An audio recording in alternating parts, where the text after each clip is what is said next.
From the Library of Congress in Washington, D.C.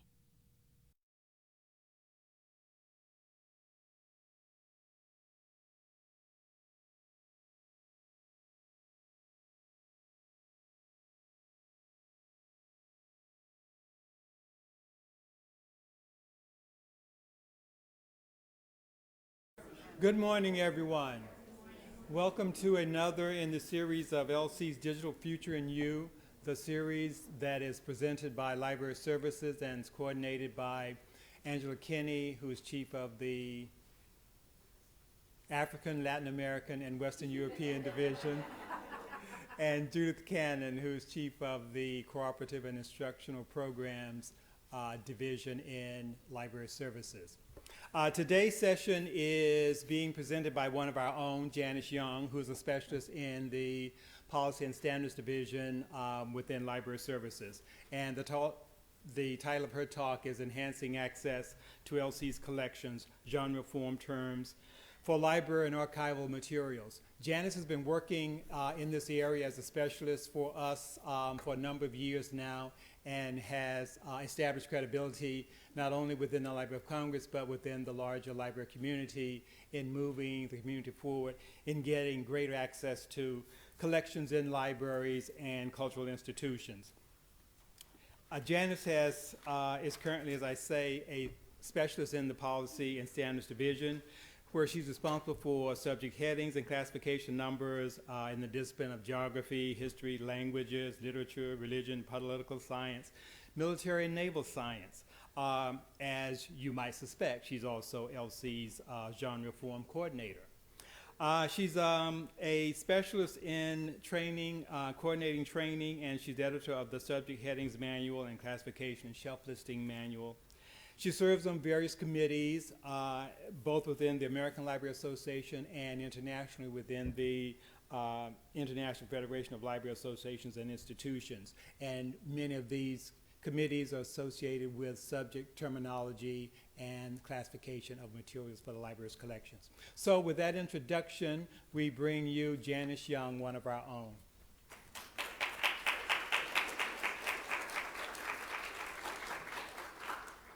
Thanks, Beecher, and good morning, everybody. I do want to talk today, as Beecher said, about genre form terms. And what I'll do, I'll just give you a quick outline, is talk about what genre forms are. Many of you in this room already know this, but I want to make sure we all have the same vocabulary. Talk about why we're working on these projects, and then what the projects we're working on are, exactly what disciplines we're doing, and what the status is, and then talk about some of the characteristics of these new thesaurus we have, Library of Congress Genre Form Terms for Library and Archival Materials, which from now on I'll just call it LCGFT. It's a little easier to say. And we'll talk about application a little bit as well, and how this affects the user and why we are doing this, which is really for the user's purposes. So at its most basic, genre form terms describe what a work is instead of what it is about. Genre form often is part of subject headings. LCSH actually includes forms headings in its terminology, but they really shouldn't be in the new online environments. So they describe what a work is, not what it's about. To show you some examples of that, Saving Private Ryan is a war film. Okay, it's about World War II, but it is a war film. World War II Day by Day is a book about World War II. Now, both of these would have the subject heading World War, 1939 to 1945. However, Saving Private Ryan would have the genre form term of war films as well, because it is a war film. Shrek is an animated film. The Wisdom of Pixar, an animated look at virtue, by Robert Velarde, is a book about animated films. Now in this case, we're going to continue to use the subject heading animated films for the book, because it's about animated films. But Shrek is an animated film, so that will receive the genre form term of animated films. And you'll notice the terminology is identical. It's the coding and the thesaurus that's different. Now I'm asked quite frequently, well, what's the difference between a genre and a form? And from an application standpoint, those of you who are applying it, those of you who are reference librarians helping people find what the user needs to find, it doesn't make a whole lot of difference. However, from an academic perspective, for the building of the thesaurus, it can be good to understand what the difference is. So genre is a category of works that is characterized by a similar plot, theme, setting, situation, or characters. So this is what you think of. If I say, I'm going to go to the theater tonight and I'm going to see a Western, the image that you get in your head is the genre. Okay, we think of cowboys, we think of sagebrush and cattle rustling or whatever, right, when we think of a Western. Other genres might be horror and thriller. For form is a category of works with a particular format and or purpose. And it says nothing about the contents of the film or the book or whatever. This is just what is it at its most basic. In the area of films, is it animated? Is it meant to be educational, or is it fictional? Is it short? In the film world, that means it's less than 40 minutes. A short story has various definitions. But you can see that that's very different. An animated film could be a horror film, could be a thriller, could be a Western. So there is a distinction here, but as I said, for application purposes, it doesn't make a whole lot of difference because we mix them all together in LCGFT. Now, we've done form terms for a very long time here at the Library of Congress. This is nothing new at all. A lot of us have been applying them for many years. LCSH has always included genres and forms, for example. Things like short stories. Actually, war films is a subject heading. Topographic maps and constitutions are still in LCSH, and they're really not going away anytime soon. We also have the form subdivisions, such as drama and catalogs. And actually, the form subdivisions were the LC's first foray into explicitly coding what something is instead of what it is about within the general collections area. As of February of 1999, all the form subdivisions in LCSH are coded with a subfield V. Now, I wasn't working here at the time, but I remember on various listservs and stuff, this was a little controversial at the time. The idea was that the computer would then be able to tell the difference. Because, of course, we can use, for example, bibliography as a form subdivision. This is a bibliography. Or as a topical subdivision. This is about bibliographies. And the computer was supposed to be able to handle that. Computers are finally starting to catch up to that idea. So we have, for example, motion pictures, dash production and direction, dash handbooks, manuals, etc. You can see here we have two different subdivisions. One is an X, it's a topic. One is a V, that's a form. We also have a whole lot of other vocabularies at the Library of Congress that have a lot of forms in them and genres, or they are explicitly devoted to genres and forms, even though their titles may indicate otherwise. The Radio Form Genre Guide, the Moving Image Genre Form Guide, the Moving Image Materials Genre Terms, TGM, the Thesaurus for Graphic Materials, Ethnographic Thesaurus, and of course LCSH, are all vocabularies that we have developed here at the Library of Congress. And I just want to say straight up, LCGFT is not seeking to take over the genre form world. Okay? TGM is an excellent resource, Ethnographic Thesaurus. Now we have discontinued applying RADFIG, MIGFIG, and MIM here at the library now that we have LCGFT. But all of those on the left-hand side are LC created. On the other column, we have guidelines on subject access to individual works of fiction, drama, etc., or GSAFD. That's the one that's actually genre form, even though it says subject in its title. The Art and Architecture Thesaurus is a vocabulary we use here. MESH, the medical subject headings, have forms in them. That's in our catalog as well because we accept National Library of Medicine's cataloging. We also make good use of genre terms, a thesaurus for use in rare book and special collections cataloging. And the list actually goes on. There are actually more vocabularies that we do use here. So if that's the case, why in the world are we doing this? I mean, it's not a piece of cake. We've taken this on with some very firm goals in mind. The first is to minimize the need to consult all these different controlled vocabularies. If those of you who might work in special collections areas, such as prints and photographs or geography and maps, you may be using a particular vocabulary, not LCSH, for most of your work. But other areas, we end up with a situation where the cataloger might have to consult 2 or 3 or 4 different vocabularies in order to do their work. And then the user, not only does the cataloger have to understand what's going on there, but the user has to understand all the different syntax as well. So we're trying to minimize that as much as possible for our catalog and also for catalogs in other libraries. We also need full authority records. This is really for 2 reasons. The first is that without an authority record, we have no cross-references. And we need cross-references to lead the users from the terminology that they are using into the terminology that's authorized for the catalog. So it provides the reference structure. We also want to allow for machine validation. And the basic tool we have to have for any kind of machine validation is an authority record. It doesn't work otherwise.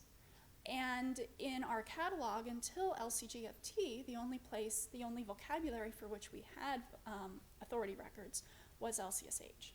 So now we have authority records for genre form for the first time. We also want to allow for updating. Most of the vocabularies on that previous screen are never updated, or they're updated rarely, or they have a fixed schedule, but it is a rather longish fixed schedule. For example, the GSAFD was published many years ago now, and it's an ALA publication.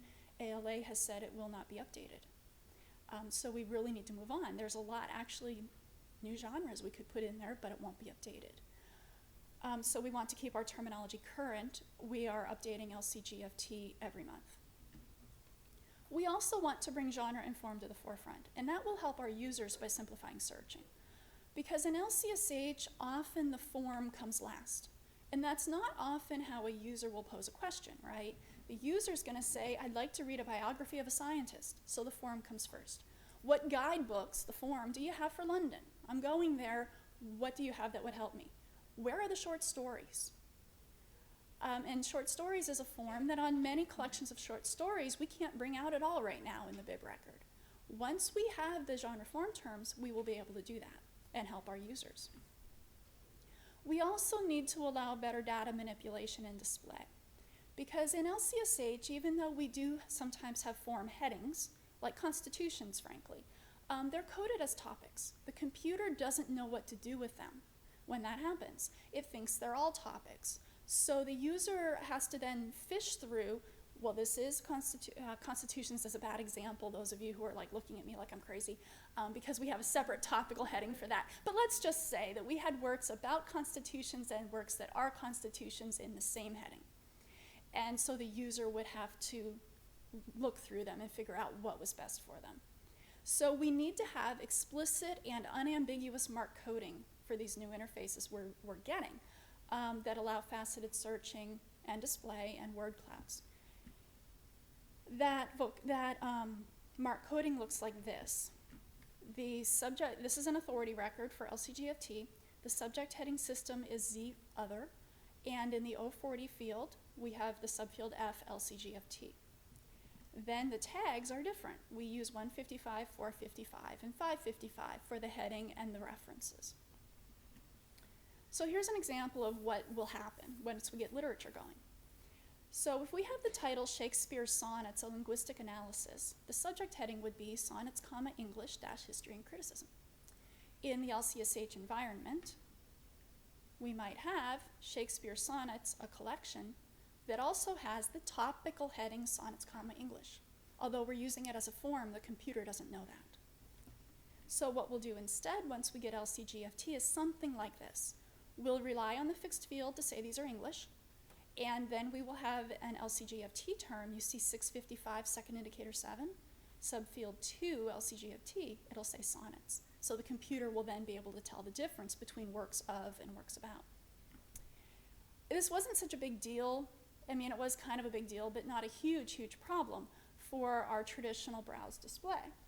Because it all comes up and you can see the subdivisions, and the user, if they're a little savvy, they can extrapolate what they're seeing and find what they want. But this faceted catalog shows how that doesn't work so well in the new environment. This is University of Minnesota's University Libraries catalog. What I've done is I've decided I am an undergraduate or a pretty good public library user who knows how to do a string search, thinks I might know what the heading is. So I've done a quoted search of sonnets English. I get 144 hits for that. And over here I see refine my results. So then I can go down the list, and as I go down I find out there's a subject area. And there are things in here like sonnets, English, and English poetry, and Shakespeare, and narrative poetry, English, sex role in literature, desire in literature, Milton, John, and all of these things. But nowhere in here do we, if we go on to the next, scroll down a little bit more, we find the genre form. We see electronic books, translations into English, poems, okay, that's good. Early works to 1800, poetry, again, good, bibliography and concordances, but nowhere in there do we see sonnets.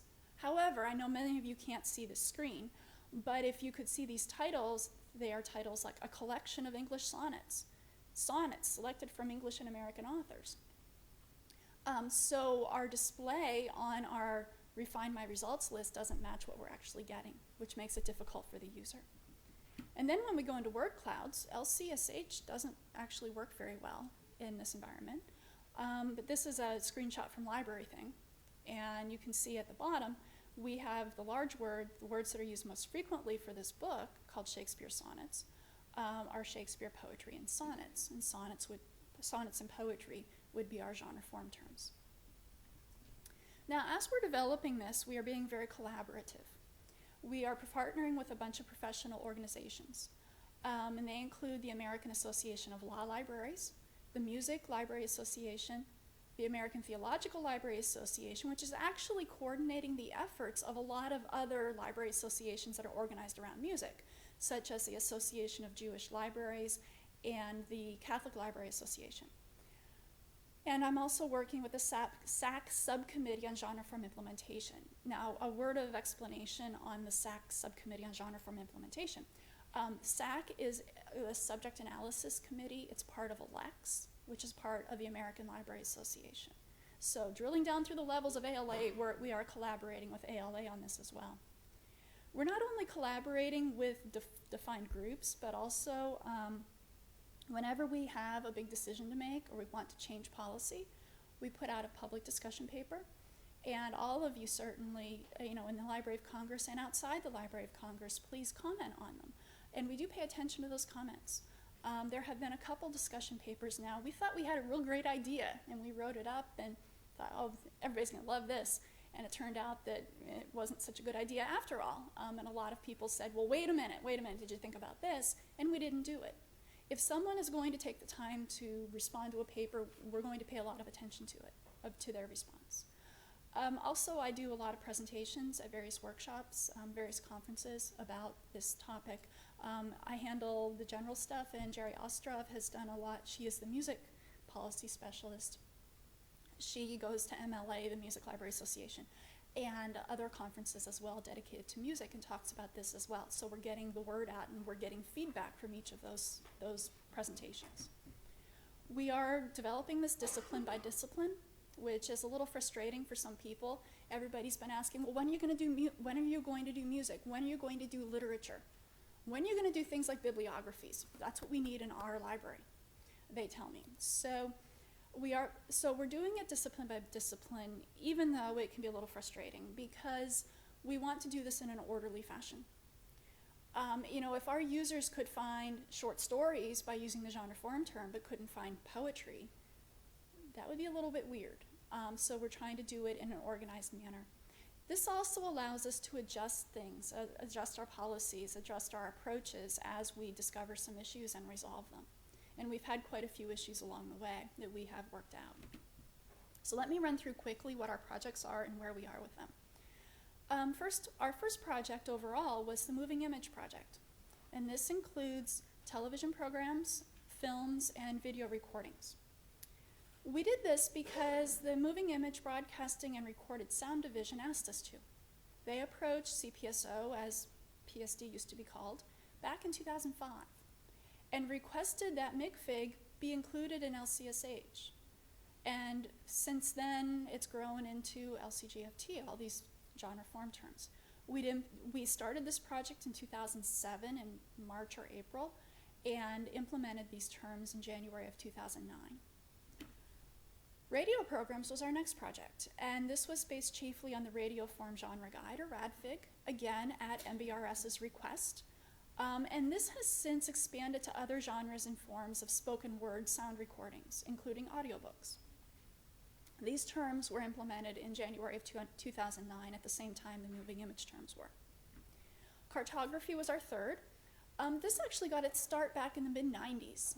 Betsy Mangan, who worked in geography and maps, developed a draft report of genre form terms for use with cartographic materials, and it was never implemented. There were several reasons for that.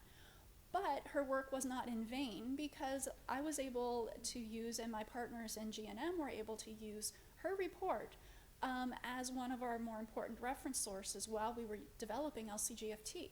So we were able to build upon what she did, and were able to implement genre form terms for cartography in 2010. Law Project is the final of the projects that we've actually implemented to date. We had a partner for this from outside the library, the American Libraries,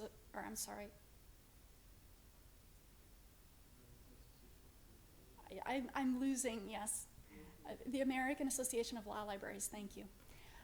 Their classification and subject cataloging policy advisory working group, and there's a mouthful, developed a thesaurus for us. Just about the time we started with the moving image project, they said, well, we'd like law terms as well. So they went to work on it, put this working group together, and provided us with a thesaurus of about 80 terms in October of 2009, and then we negotiated from there. And we added them into LCGFT in November of 2010. That seems like a long time. It was our first project that was not special format, and we ended up with some interesting situations. So it took us a little while, but we were able to implement a subset of the terms in June of 2011 here at the library, and the law section applies them for works for the Law Library of Congress. Now, if you'll notice, all of these projects so far have affected a rather small subset of Library of Congress, the MBRS and GNM and the Law Library and the Law section. Our projects that we have going now will affect a larger segment of our staff in both the cataloging and the reference. Our music project still is in a special unit, of course, the music division. Our project coordinator for that is Jerry Ostrov, as I mentioned. She is a subject specialist, cataloging policy specialist in PSD for music. And she has participants from the Bibliographic Control Committee Genre Form Task Force of the Music Library Association. And she's also working very closely with a group of stakeholders we have here at the Library of Congress that includes people from the music division, from MBRS, and the American Folklife Center, so that we're able to get a lot of different input from a lot of different organizations within the library. This project has actually turned into two separate but related projects. They are the Genre Form Project, which has about 800 terms agreed to so far, and the Medium of Performance, which is the instrumentation for a work, such as trumpets or solo, or a tenor, a soprano voice. There are approximately 700 terms so far for this, and it's involving some new development with MARC 21. This includes the bibliographic field 382. Now, those of you who have had RDA training so far in your music people know that the 382 field was defined for RDA as medium of performance. What the genre form people, these projects asked for, is that it be expanded so that the field can also not just be used as an element, as a descriptive element, but also as an access point. And MARB approved that. And in the 2013 ALA Midwinter meeting, there will be a proposal for a new field in the authority format so that we can have authority records for these mediums of performance as well. And we hope that that will go through. With this music project, we will be deconstructing hundreds of subject headings. Our heading, for example, sonatas, parens, flute, and trumpet will turn into 2 separate fields. Notice it's the same information, it's just put into 2 different fields now. We have trumpet and flute, and we have as the medium of performance, and we have sonatas. We also have added value in here in that we're saying it's 1 trumpet, 1 flute for a total of 2 instruments. The timeline for this tentatively is to approve the terms in late 2013 with implementation to follow. Now, these other projects affect the people who work in ABA and in the general collections, most likely. For the religion project, we actually have a move forward as of yesterday. We have been partnering with the American Theological Library Association since June of 2010. And as I mentioned earlier, they are then working with smaller organizations that are organized around religion. And as of yesterday, ATLA has provided PSD with the thesaurus that it came up with for genre form terms for religion. And at this point, we will, in the next few weeks, be asking LC staff who have an interest in resources about religion to comment on the thesaurus, an individual term, what they think of it, so we want feedback. And then we'll take that information back to ATLA and resolve any issues we have, and hope to approve the terms late this year or early next year, again with implementation to follow after that. The literature project is one of the big projects. Now, music is definitely an 800-pound gorilla. It's huge, and it's in the room. Literature is the 800-pound elephant in the room. So we have these 2 huge animals duking it out. For this one, we're partnering with that subcommittee on genre form implementation that I mentioned earlier. They have formed a working group on LCGFT literature terms. We, in PSD, did some low-end searching on high-end computers to find a list of about 550 LCSH form headings that relate to literature.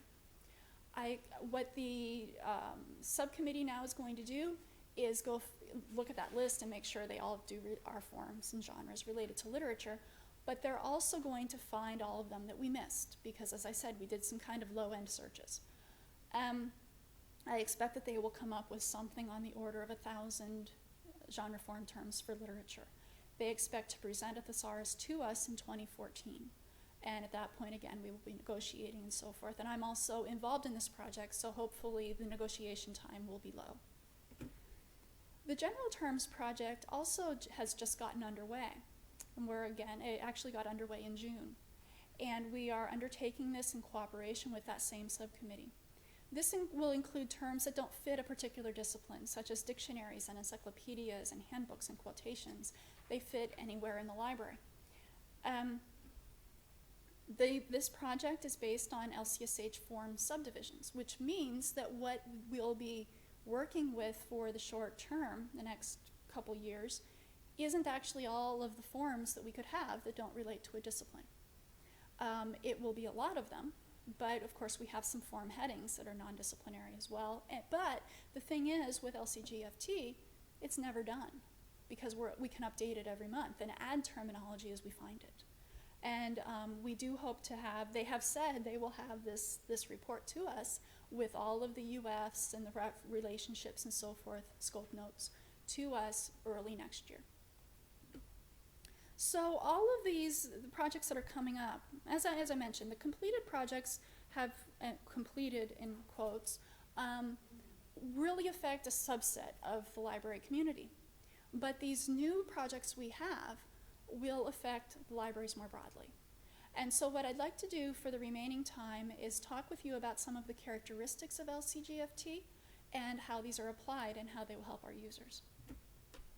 So our first thing we decided on pretty quickly as we started to develop this was to make the syntax consistent. And it's consistent across disciplines.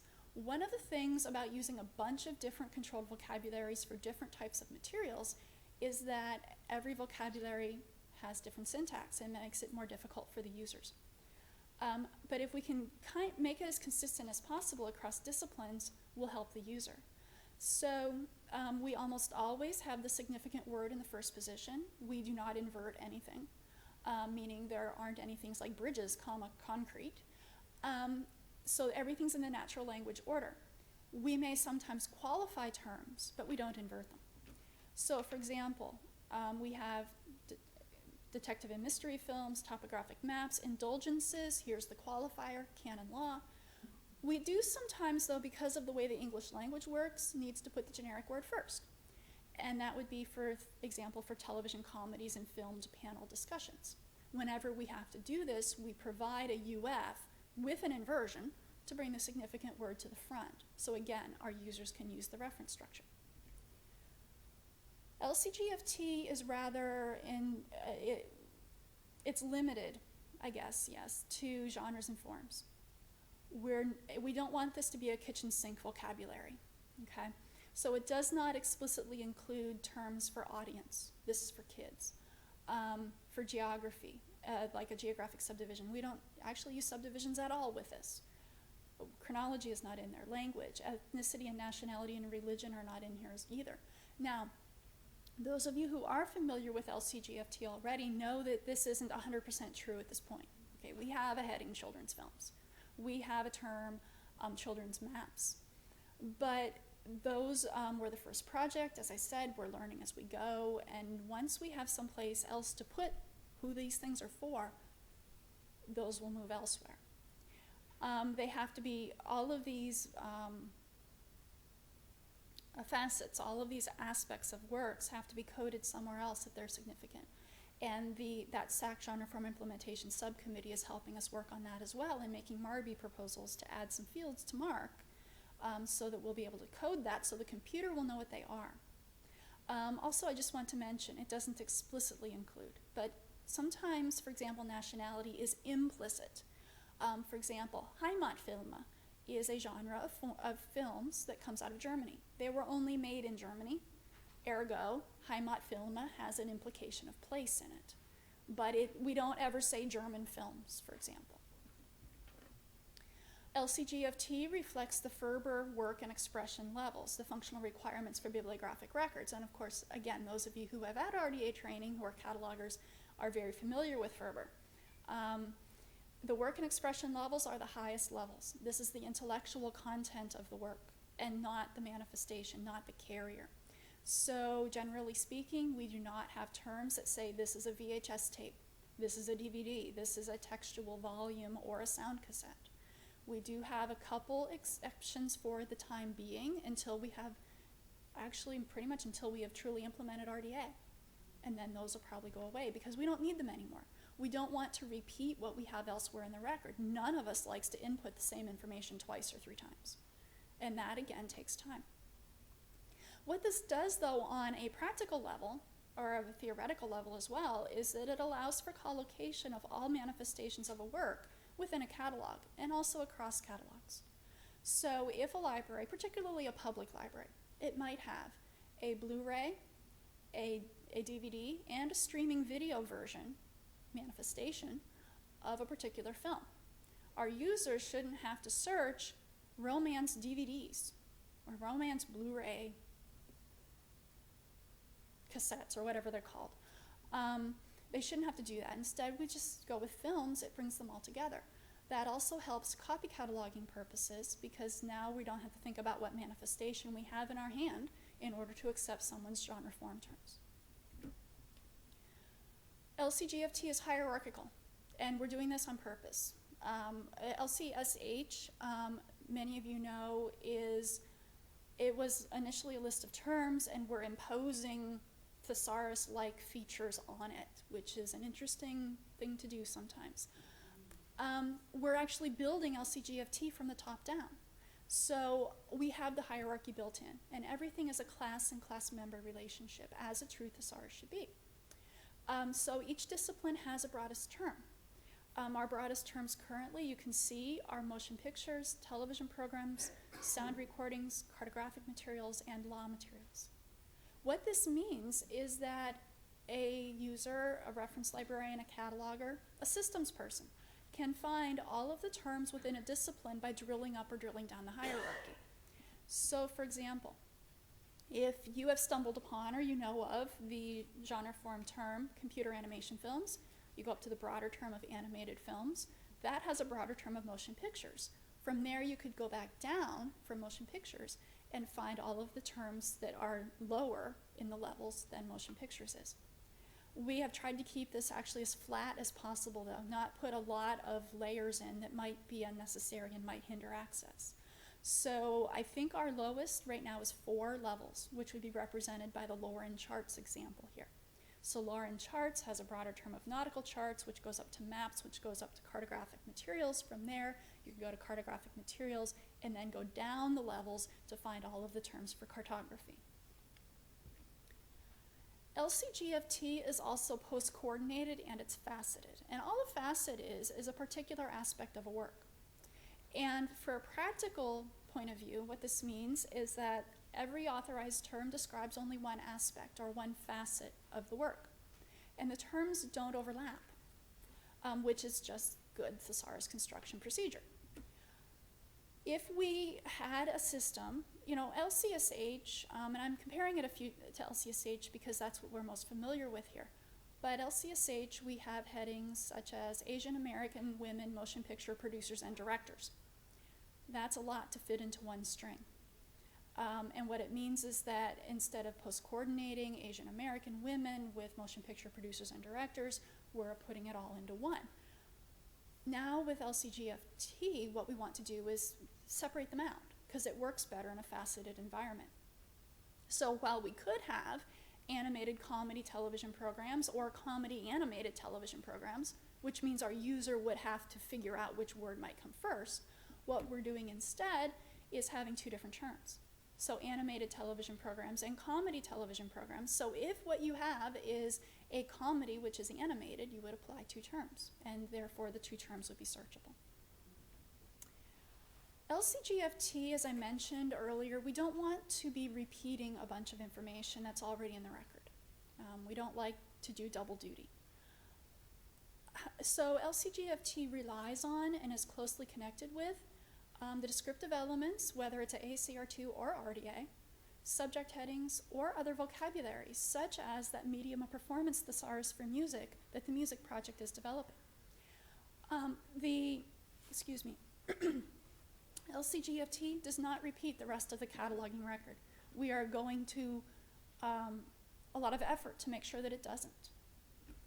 So in a way that it's closely interconnected with descriptive elements, I was sitting in RDA training a couple weeks ago, and a couple of the relationship designators caught my eye because I think they're going to solve a thorny problem that we've had with law, which is, how do I bring out the jurisdiction that enacted this? How do I bring out the jurisdiction that this is governed by? When, with LCGFT, we can't bring out a jurisdiction at all. So this is a way that we can bring the different elements of the record all together. So we have the genre form terms, statutes, and codes. This is laws passed by the British Parliament related to the colony of Virginia. So they were passed by Great Britain, but they govern Virginia. So what under RDA we could do is use the relationship designators to bring out that information. So we're actually going to be using RDA very nicely in conjunction with LCGFT. We also have LCGFT is very closely interconnected with subject headings. And my examples will all be, from here on out, will all be from LCSH, because that's what we use here for the most part. However, this also applies to Sears or any other subject vocabulary that a library might be using. So here we have a film that is a comedy about war, and it's about World War II. We have the subfield V drama on our record in our subject heading. Well, what kind of drama is it? The genre form terms explain what type of drama that is. It's actually a war film and it's comedy. So the genre form terms make it more specific. We're not doing away with form subdivisions, by the way. We have canceled a few in the area of cartography, but they're not going away wholesale, at least not anytime soon. So we're going to continue to use LCSH as we always have.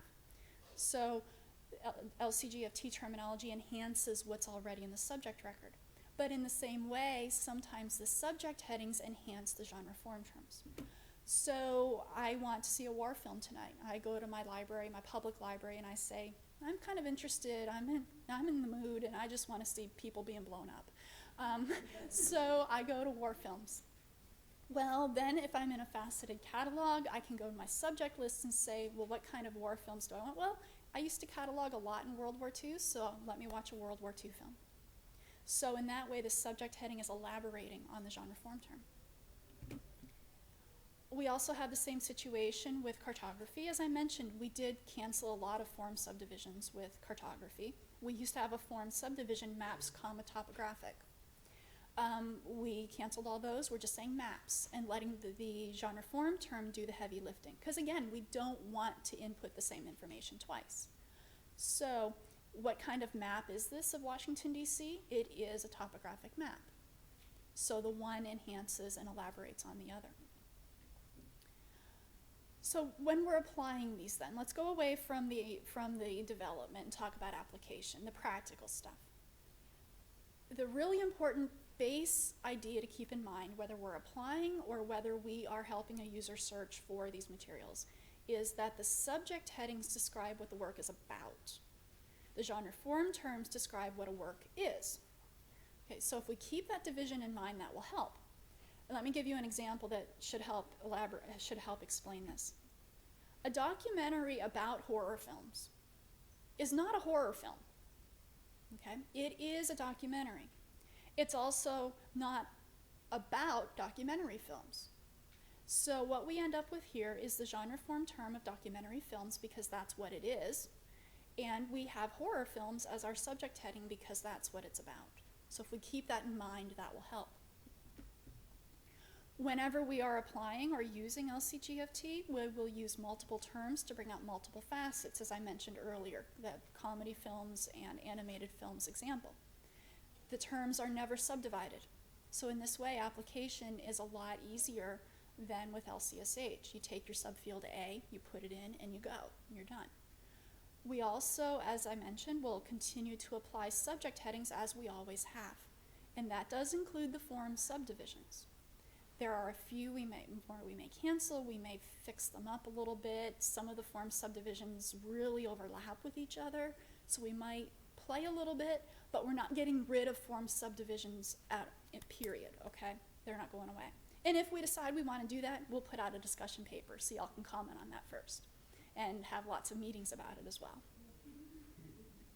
So let's look at some actual examples here. So, I tried to pick pretty obvious examples for everybody in the room. So here we have Rain Man. And if you remember, this is the story of Dustin Hoffman and Tom Cruise. And Tom Cruise met his autistic brother for the first time. They went on a road trip and learned all about each other. And Tom Cruise became a better man because of it. So our subject headings here would be autism-drama and brothers-drama. At least that's what I came up with. You might come up with something else. Before LCGFT, MBRS would have applied the MIGFIG term, road-feature. Now, it's unlikely that many typical library users are going to look under that subdivided string to find it. And we didn't have authority records to lead anybody to that. And that was actually created by the cataloger. The cataloger put these elements together. Now that we have LCGFT, what MBRS is doing with this is applying three terms: road films, feature films, and fiction films. And I'll talk about fiction films in a second here. But what you can see happens here is that we use standard terminology. Someone's likely to come and they might say movie, okay? And you know, we have a cross-reference in motion pictures from movies. But other than that, this is terminology that someone's really likely to use. Now, the fiction films idea here, we have a policy that every moving image work should receive either fiction films or nonfiction films, or fiction television programs, nonfiction television programs. We don't actually expect anybody to search that way. I mean, realistically, that's not likely to happen.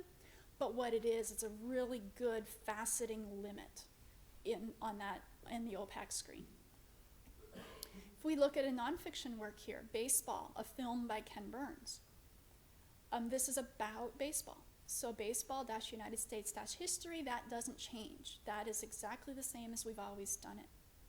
The MIGFIG term would have been documentary-television series, which is a bit closer to what the user might have looked for, than the road-feature.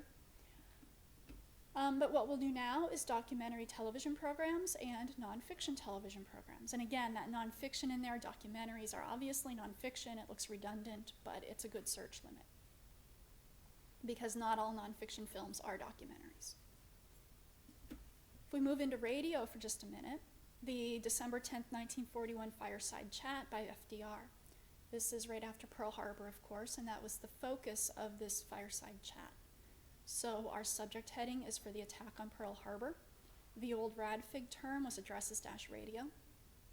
Again, it's unlikely many people would look that way. The scholar, and I'm not at all critiquing LCSA, or MIGFIG and Radfig as I say this. They are excellent resources. And for the academic researcher, they probably work very well. But for your typical public library or college user, maybe not so much. So we have addresses-radio, which became radio speeches, which is something that more people are likely to look under. And also we have a policy of adding fiction or nonfiction for radio as well. So if we move out of the moving image area, or the audiovisual area for a moment, we can do something now with law that we never really could before. This is the VBA Journal, which is the association of the Virginia Bar Association. Our subject headings, again, have not changed. We would apply law-Virginia-periodicals and bar associations-Virginia-periodicals. Now what this does is assumes that the user knows that if it's a bar journal, that would be under bar associations-place-periodicals. We're having the user make that leap. But now with LCGFT, we're able to just tell people it's a bar journal. So we're adding access into the record. And this does enhance the record then, because there was nowhere else we could put that unless it happened to be in the title and it was a transcribed element. With maps, we've actually added some terms that I'm not a cartographic materials cataloger at all. I don't think I've ever cataloged a map. But I've heard that there's not necessarily a lot of happiness in some quarters with the fact that in LCSH, atlases means medical atlases. We can't say atlases for geographic stuff. So we have fixed that with LCGFT. So we're going to continue. This is the 2011 Road Atlas that covers United States, Canada, and Mexico. The subject headings have not changed at all. They're roads-United States-maps and Canada and Mexico as well for this particular work. A user, though, is likely to come into the library and say, I'd like to see a road map. And the subject headings, I mean, you could certainly find them doing keyword, and if you're a user talking to a reference librarian is going to know how to find them. But someone doing a quoted search for road maps might not find it. So with LCGFT, we're applying road maps and atlases. And this is part of that whole faceted thing, by the way. We don't have, and will not have, genre form terms like road atlases or topographic atlases. What we want to do is bring out the type of map and then post-coordinate it with the fact that actually this is an atlas, because of course all cartographic atlases are composed of maps. So we won't have this parallel structure going on where we have road maps and road atlases and the users have to search twice. So what the user could do here is, I'd like to see, I'm going on a road trip, I would like to see road maps of, let's pick a state, let's say Maryland.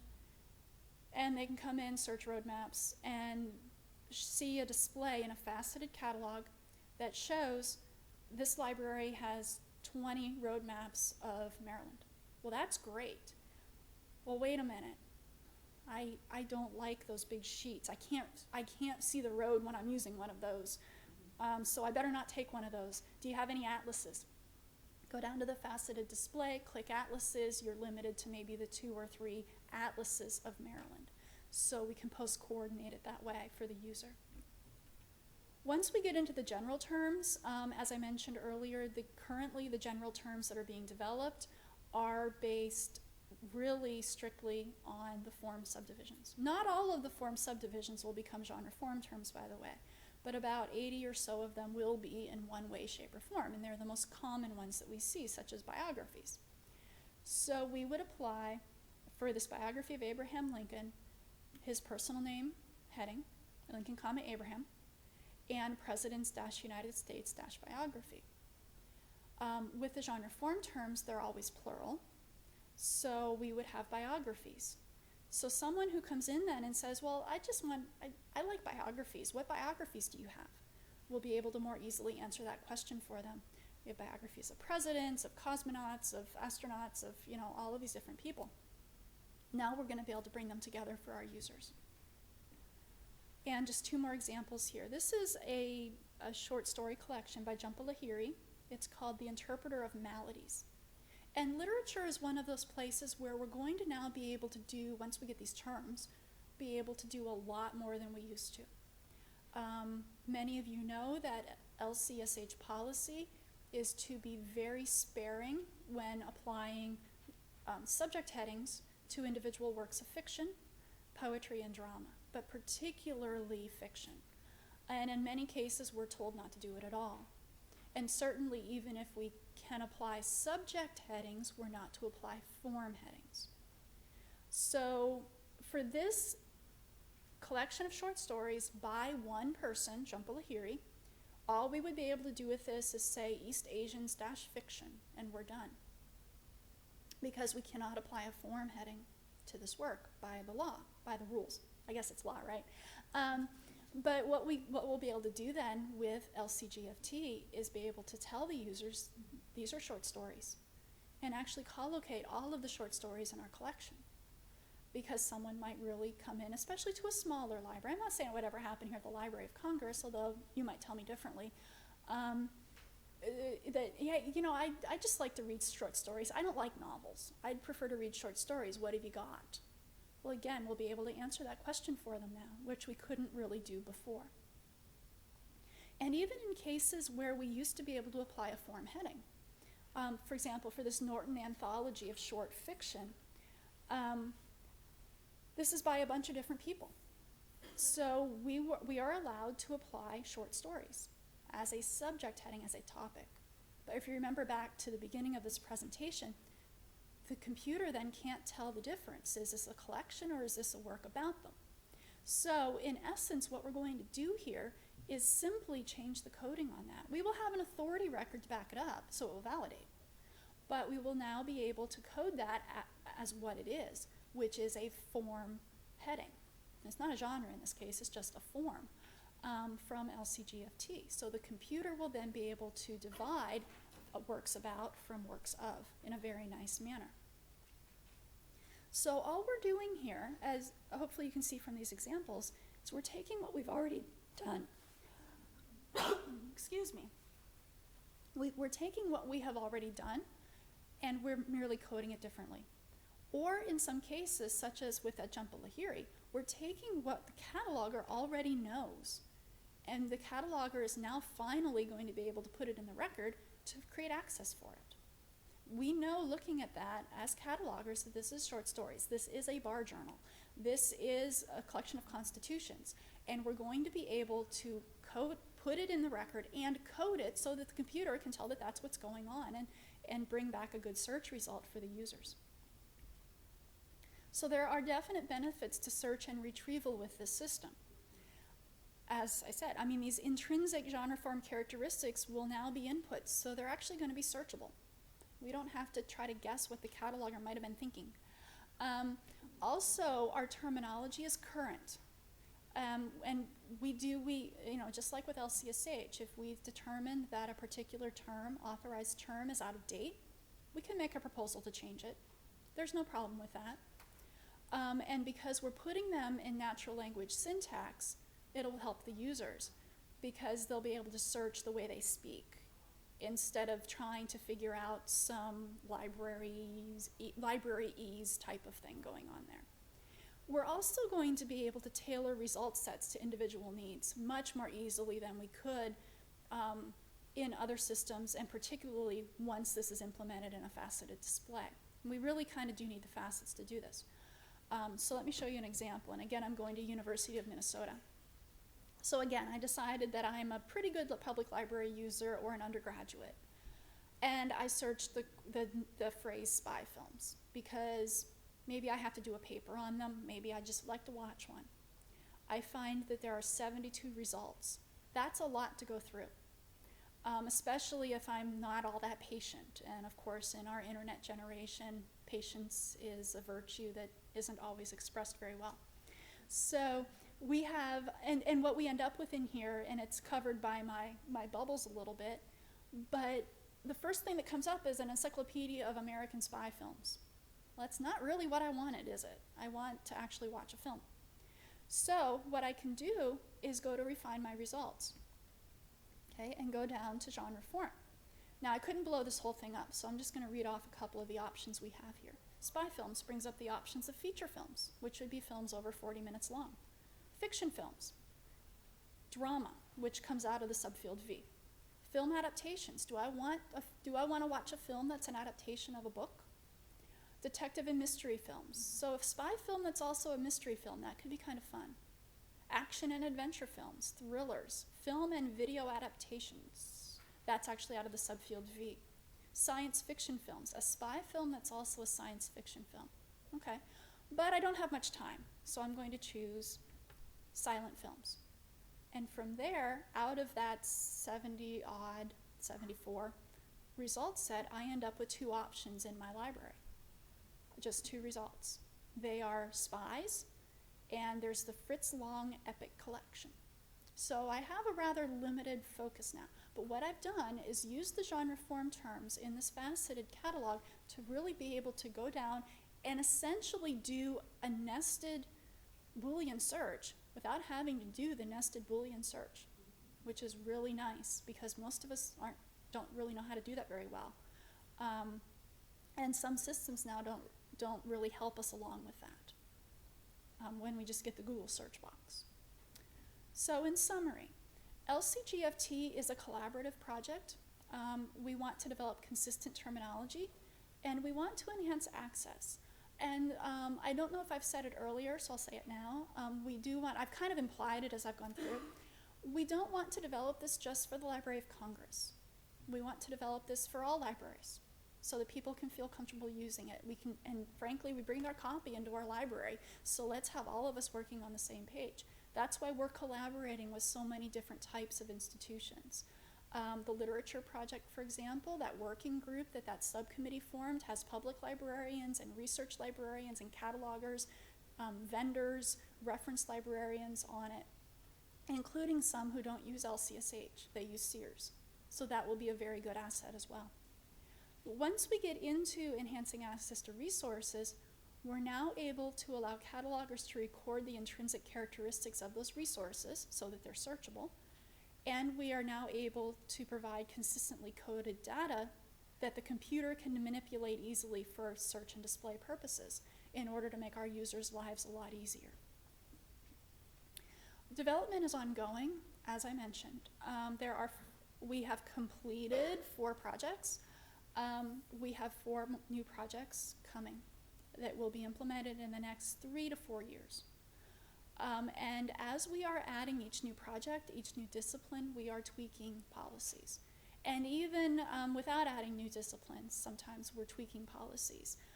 Any of you who are familiar with the moving image terms, that was our first project. We've been doing quite a bit of tweaking in there because we've learned a lot since then.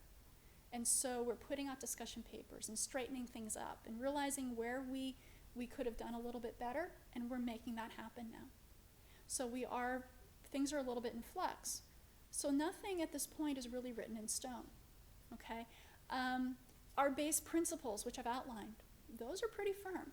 But as far as the specific applications in a particular discipline, those we can play with a little bit and make it work the best we can for a collection like ours, but also for collections throughout the country. For more information on the genre form projects, I have to put a little plug in.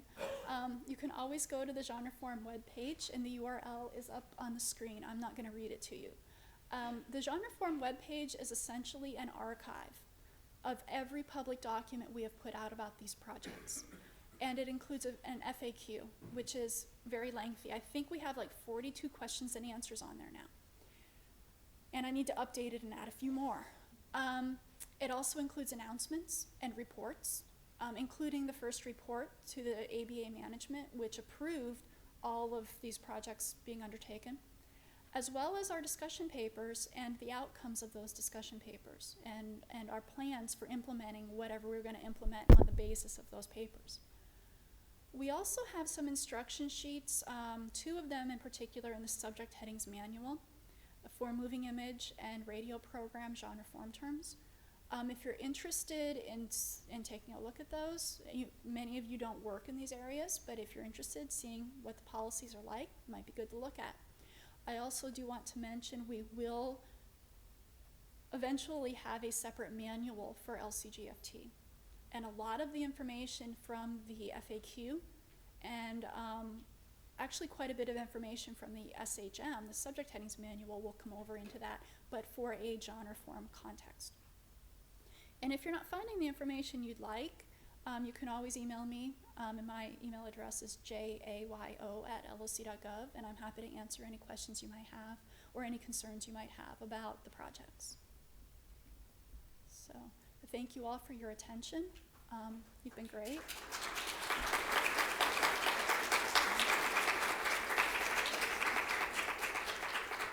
Does anyone have any questions for me? Aaron. So law, we're using a subset. And a lot of stuff we dropped were things, for example, that were defined by language or nationality or chronology, which means they shouldn't have been there to begin with.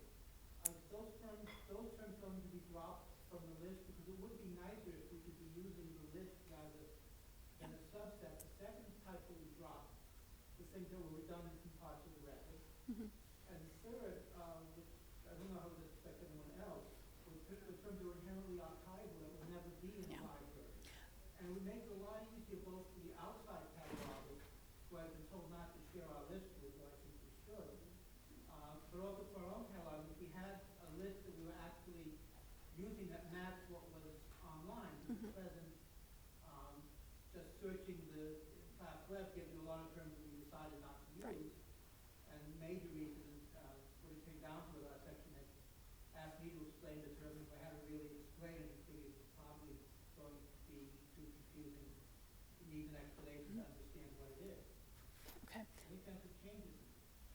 Okay, Aaron's question, to summarize it, for those of you who may not have been able to hear, is first of all that there are a lot of law terms that have a place in them, a language in them. And the second question was that there are a lot of terms in LCGFT that, for law, that relate to archival collections. And they are. To take the second one first, there are a lot of terms in LCGFT that relate to archival collections, definitely, for law. And that's because we have a lot of law libraries that collect those types of materials to a greater or lesser extent. Remember, this isn't just for the Library of Congress. And we do want, as its title implies, LCGFT is not just for library materials, it's also for archival materials. But to take the first issue that Aaron presented, which is these terms that have place in them, that's an implicit thing. Now, we've heard from several law catalogers, and not just Aaron, that there are a lot of terms that are specific to a country, specific to a particular legal system. We tried to avoid that, and I relied heavily on AALL to help me avoid that with LCGFT. But sometimes it's pretty much unavoidable. We did try to keep it as generic as possible. So for example, we don't have terms like Congress, like speeches in Congress, okay? What we have is legislative speeches, because countries that have legislatures don't always call it a Congress, it's a parliament, whatever, or whatever, in their own language. So we have tried to avoid it as much as possible. That said, we know, so what's happening here is that the geographic or the language is actually implicit in the heading. So those are permitted, those are fine. What we will need to do, and we know this, because the thesaurus we put in is very Anglo-American centric, we need to enhance LCGFT for legal systems that aren't based on that model, on either the civil law or the common law system. And if that didn't make any sense, it's because I'm not a law cataloger. But we know that we are missing large segments, and as libraries start implementing this, we're hoping that they will help us enhance LCGFT by adding the terminology that they need. And some of those may implicitly talk about geography, and there's just really not a whole lot of way to get around it. But we don't have things in there like American laws or German statutes or anything like that. So it's all implicit. Other questions? I saw some other hands, I think. Sir, Michael. Is your presentation available online? Yes, this presentation is being filmed, so it will be available as all the filmed LC's Digital Future and You presentations are on our public website. Yes. Well, I really meant could we print out your... Oh, he wants to print out my slides. We can talk about that. Okay. I mean, I'm just hesitant to send it to the entire room, that's all. But we can talk. Other questions, particularly of the content of the presentation, or something I didn't cover that you wish I had? Yes, Mira. I'm not sure that I heard enough about how the users are going to be educated to really look for this and to how is 655 going to be, how is it going to appear in the public catalog? Our users are so used to just using our subject terms. Mm-hmm. How quickly will they be able to understand Yeah. what we're doing?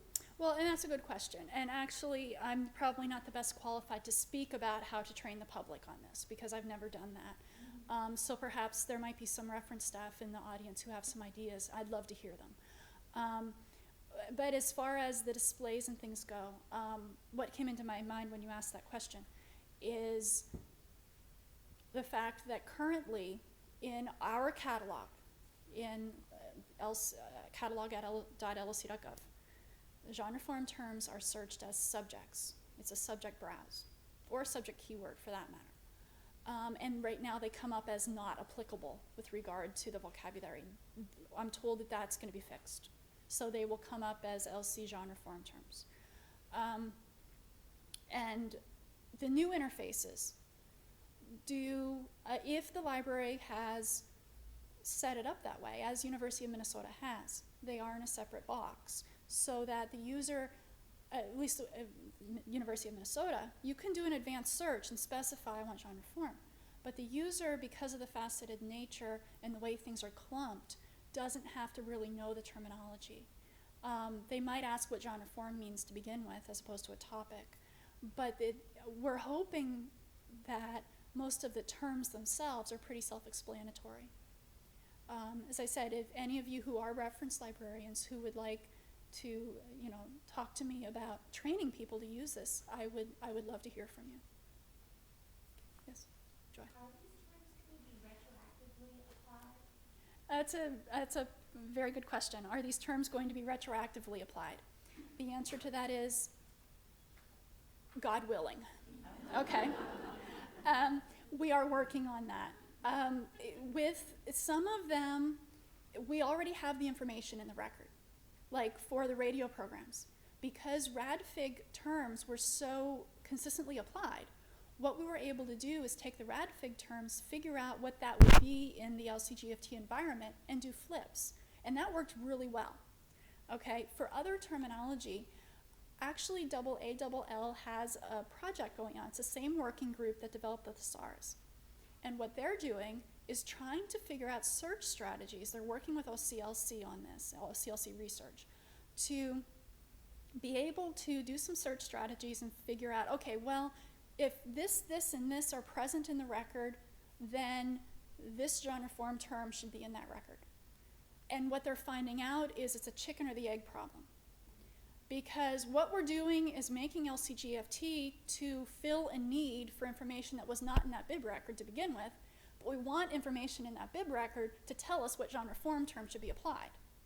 So they're puzzling it through, and some of them it's working, some of the specific terms it's working okay. Now, I know you work down in G&M, And we've started discussing much more strongly now how to deal with all those retrospective records. Yeah, I mean, like, if that person touched a record, you put it in, Yes. you got it, but I won't be touching it. Right, yeah, and you've got other things you need to be doing, definitely. So we have started to work on figuring out how to make that happen through computer manipulation.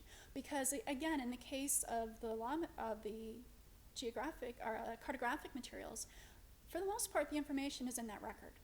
And if we search on it and say, well, if it has this form subdivision, that turns into this genre form term. That's pretty good one-to-one. The situation we have with that one is where, for example, we have multiple headings for Virginia subdivided by 3 different form subdivisions, and we'd end up with 3 headings Virginia-maps. So we need to work with our systems people and figure out how to handle that. So we want to the vast extent possible, do it on retroactive records, but we're really focused on developing it, and the RetroCon is coming. Other questions? Yes. I've gotten 2 Ask a Librarian questions in probably the last 6 months, asking me if there's a place online that someone can find a list of all the literature genres. That I think there are authors who are looking to code their own Okay. books that they're writing, and basically I had to direct them to a library, to LCSH. I think, I can't find a list online because it all. Also, always telling them to look at Fiction Connection, that's part of Valkyrie's Books in Print, that the way publishers code genres might not be the same as the way a library does it. Yeah.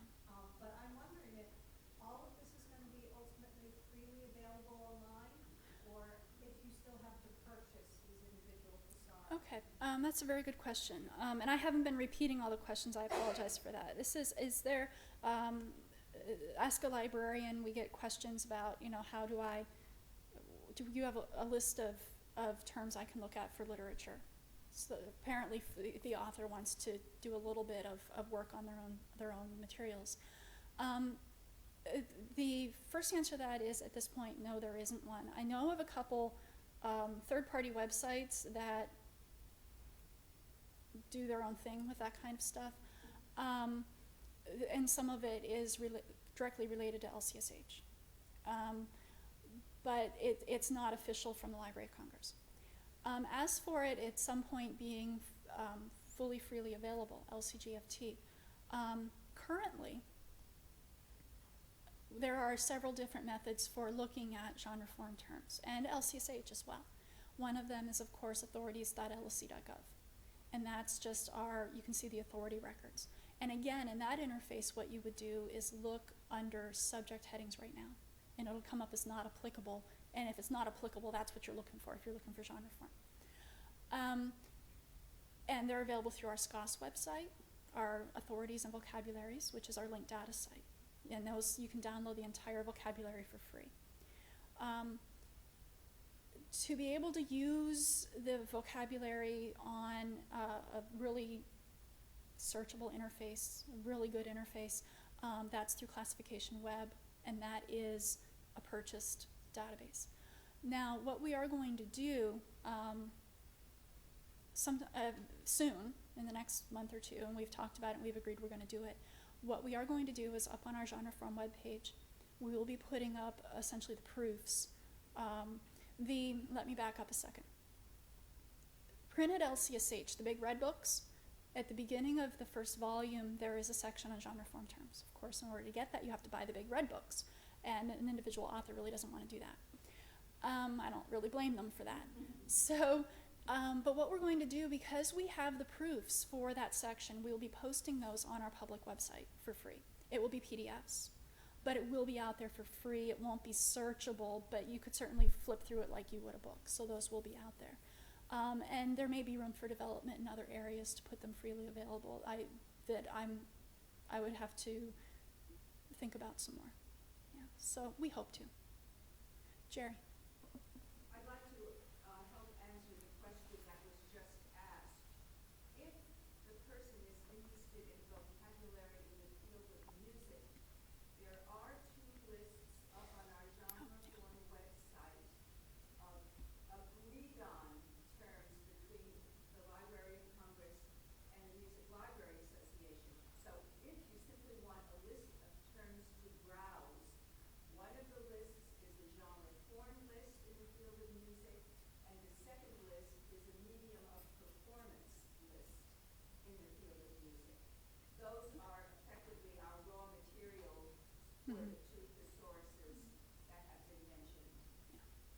thank you, Jerry. Yeah, I neglected to mention that.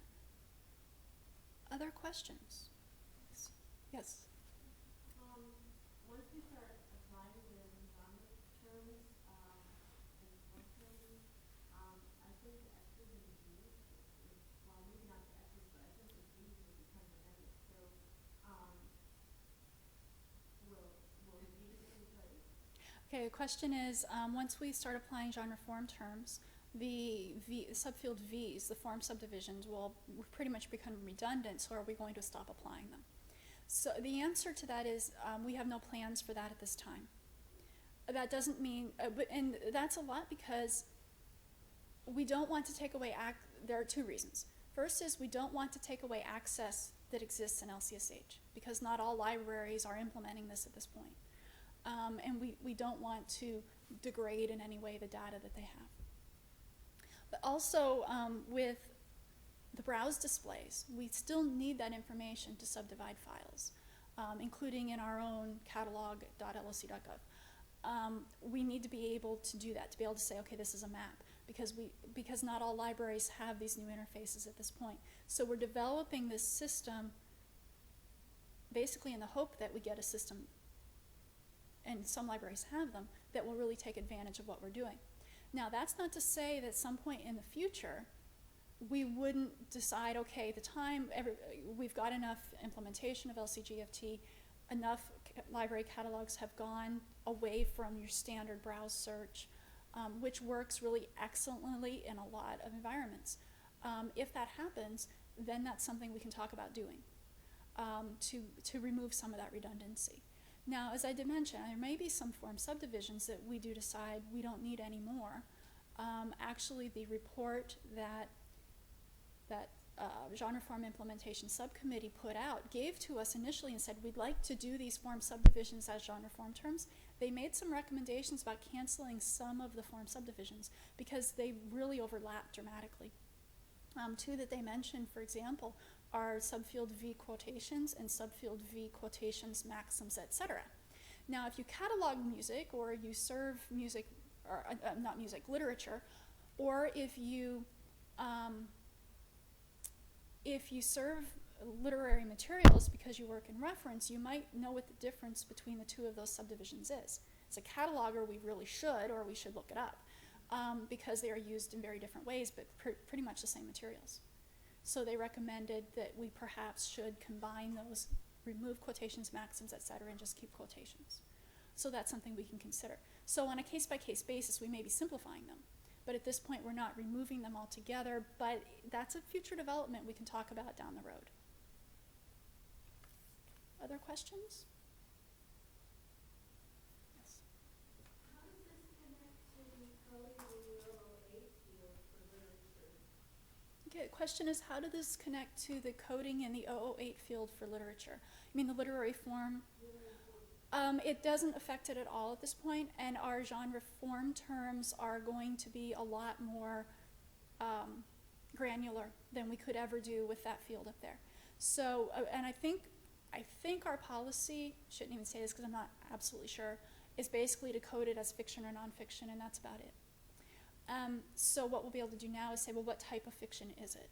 And there just isn't enough space in a one-character code to be able to do that, or one byte to be able to do that up in the fixed field. So this will dramatically enhance what we're able to do in the fixed field. I'm sure I don't speak for myself, and that I'm pretty sure we all very, very, very much appreciate all your hard work and your dedication and your expertise. Thank you. Thanks. Thank you. I appreciate that. Any other questions? Okay, well, if Janice, thank you very, very much. This has been a presentation of the Library of Congress. Visit us at loc.gov.